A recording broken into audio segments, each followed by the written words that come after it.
There's a reason the president calls out fake news for what it is. These pilots, these refuelers, these fighters, these air defenders, the skill and the courage it took to go into enemy territory flying 36 hours on behalf of the American people and the world to take out a nuclear program is beyond what anyone in this audience can fathom. And then the instinct of CNN, the instinct of the New York Times is to try to find a way to spin it for their own political reasons to try to hurt President Trump or our country. They don't care what the troops think. They don't care what the world thinks. They want to spin it to try to make him look bad based on a leak. Of course, we've all seen plenty of leakers. And what do leakers do? They have agendas. And what do? Do they share the whole information or just the part that they want to introduce? And when they introduce that preliminary, a preliminary report that's deemed to be a low assessment, you know what a low assessment means? Low confidence in the data in that report. And why is there low confidence? Because all of the evidence of what was just bombed by 12 30,000-pound bombs is buried under a mountain, devastated and obliterated. So if you want to make an assessment of what happened at Fordo, you better get a big shovel and go really deep, because Iran's nuclear program is obliterated. And somebody somewhere is trying to leak something to say, oh, with low confidence, we think maybe it's moderate. Those that drop the bombs precisely in the right place know exactly what happened when that exploded. And you know who else knows? Iran.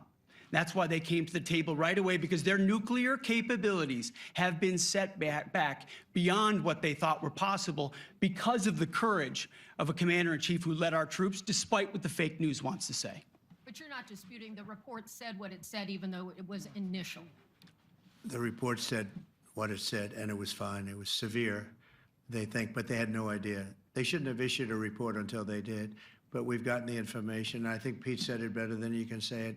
And, you know, you should be proud, you, especially you, should be proud of those pilots, and you shouldn't be trying to demean them. No, those pilots flew at great risk, a big chance that they'd never come back home and see their husbands or their wives. Let me just tell you, you and NBC, fake news, which is one of the worst, and CNN, New York Times, are all bad. They're sick. There's something wrong with them. But you know what? You should be praising those people instead of trying to find some.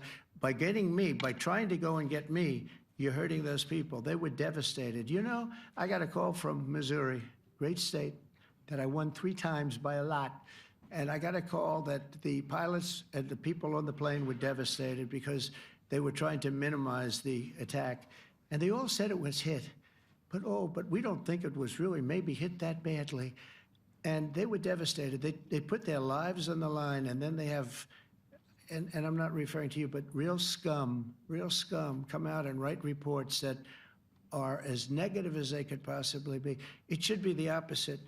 You should make them heroes and heroines. You should make them really people that they were so devastated when they heard this news. And you know what they said? One of them, I spoke to one of them, said, "Sir, we hit the site.